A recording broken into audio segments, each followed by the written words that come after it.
Maintenant, on va aller sur le pas de course. Chacun aura peut-être 2 minutes. À ce niveau, vous avez souvent bénéficié de l'accompagnement du gouvernement, mais vous estimez que c'est insuffisant au regard de ce que les autres ont. Oui, si j'étais égoïste, tout ce qui caractérise nombre de nos compatriotes. Vous avez souvent eu des faveurs, appelés aux ateliers, appelés parfois aux agapes. Je n'appelle pas ça faveur, parce que de bénéficier d'un appui gouvernemental, ce n'est pas une faveur, c'est notre Mais ce n'est pas donné tout à l'heure, vous l'avez dit, ce n'est pas tout le monde qui a aussi ces financements. Il faudrait bien dire aux compatriotes que c'est notre argent. Est-ce qu'il n'y a pas aussi un peu d'ingratitude à votre niveau? Vous recevez, mais vous crachez sur la main qui vous nourrit. Je pense que c'est ce qui fait montre du souci que j'ai de l'intérêt commun, M. Dimitri Amba, parce que je pourrais, comme beaucoup, effectivement, manger et m'essuyer la bouche. Mais je me soucie d'autres qui, comme moi, sont également porteurs de projets et qui n'ont peut-être pas eu les facilités que moi j'ai pu avoir. Et maintenant, il faudrait bien que les Camerounais comprennent. Nous autres jeunes, je ne le suis peut-être plus parce qu'on est jeunes jusqu'à 35 ans, les jeunes Camerounais, malheureusement, ont tendance juste à accorder un crédit au oui-dire plutôt que d'aller vers l'information. Moi, lorsque je suis rentré au Cameroun, j'ai sollicité un appui de l'OIM qui m'a redirigé vers le MINREX.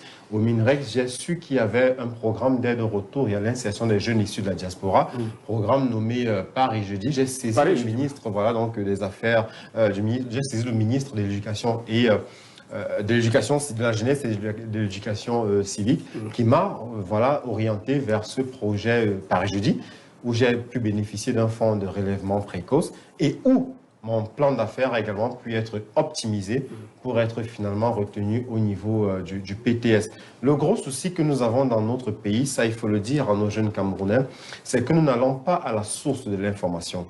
Quand je parle de ce pays après l'obtention de mon baccalauréat, je suis également boursier de l'État. Parce que ceux qui me font le procès aujourd'hui de bénéficier de financement, je voudrais encore rajouter, une flèche à leur acte. En partant, j'ai été bénéficiaire d'une bourse. Vous avez une bourse de ce gouvernement sur lequel vous crachez aujourd'hui? Je ne crache pas sur ce gouvernement. J'ai eu cette bourse parce que, ayant brillamment décroché mon baccalauréat C avec une brillante mention au lycée Général Leclerc, je me suis rendu au ministère de l'Enseignement supérieur où, parmi les 35 que nous étions au Cameroun, j'ai pu être retenu. Donc, ce n'est pas une faveur qui m'a été accordée, c'est mon intellect. Je pense quand même que lorsqu'on arrive à décrocher un baccalauréat C avec une brillante mention, cela mérite des félicitations. Je suis allé à l'extérieur, j'ai fait mes études, j'aurais pu y rester puisque je fais 5 ans. Voilà, j'engage ma carrière au sein de grandes multinationales françaises. J'aurais pu y rester. Je suis rentré au Cameroun, créer mon entreprise pour participer à la compétitivité des entreprises locales. Donc, ceux qui veulent me faire ce procès, qu'ils comprennent bien que je suis un self-made man.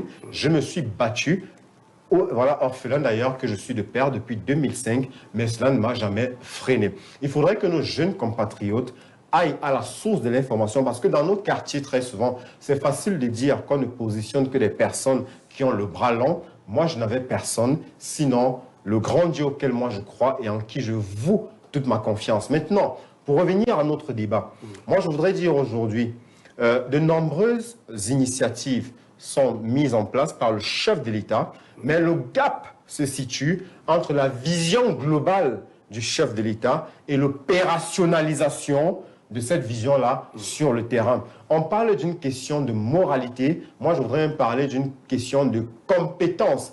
La question est comment est-ce qu'on arrive aux affaires au Cameroun? Malheureusement, ce n'est pas souvent par mérite, on y arrive comme par effraction. Vous verrez même au sein du parti au pouvoir, beaucoup se plaignent.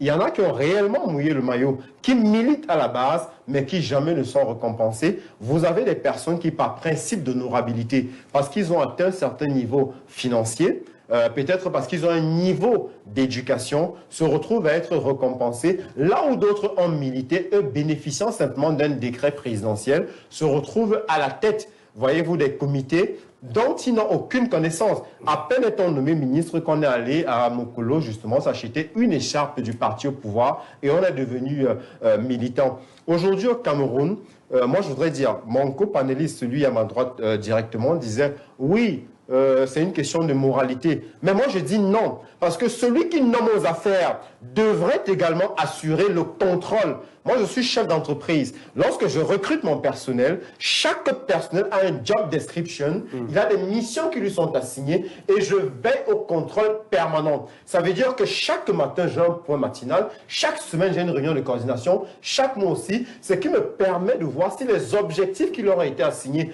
ont été atteints, quels sont les points forts, quels sont les axes d'amélioration et quel plan d'action est-ce qu'il faudrait mettre sur pied pour combler le gap. Aujourd'hui, nous payons le prix fort de ce que nous avons à étudier. Monsieur Biya, qui malheureusement n'est plus celui que nous avons connu hier. Si aujourd'hui on se dit qu'il y a tout un gouvernement en prison, c'est parce que justement il veillait au grain. Mais au jour d'aujourd'hui, on a l'impression que le papy nous a abandonnés. On a l'impression qu'il n'est plus là. C'est-à-dire que des rapports sont produits par la Chambre des comptes, des rapports sont produits par la CONAC, que rien ne va dire que ceux qui se rendent coupables des détournements des deniers publics, malheureusement, ne sont punis. Et c'est cette impunité-là qui encourage ces petits roitelets, parce qu'on est dans un pays où chacun se sent roi à la tête de son département ministériel. Chacun aujourd'hui, c'est-à-dire, peut se permettre de faire ce qu'il veut, parce qu'il sait que derrière, il n'y aura aucune sanction. Le véritable problème au Cameroun, et moi j'en appelle justement à notre chef de l'État, qui certainement, je ne suis pas divin, mais je reste à dire, je continue. Il vaut mieux ne pas faire la divination. Je continue de croire que ce mandat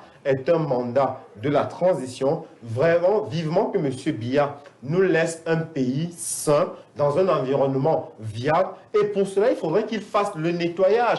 Il a promis de faire avec les jeunes. Et bien qu'il nettoie ceux-là du 3e, du 4e âge, qui l'ont déçu. Parce que si nous en sommes aujourd'hui à ne plus avoir confiance aux institutions, c'est parce qu'il a choisi de s'entourer de personnes qui ne se soucient que de leur propre ventre, de leur propre progéniture, de leur postérité, et qui n'ont aucun souci du bien-être commun. Que M. Biya porte aux affaires des personnes qui seront là pour servir et non pour se servir. On comprend que vous êtes dans la logique de Biya et bon, les autres sont mauvais.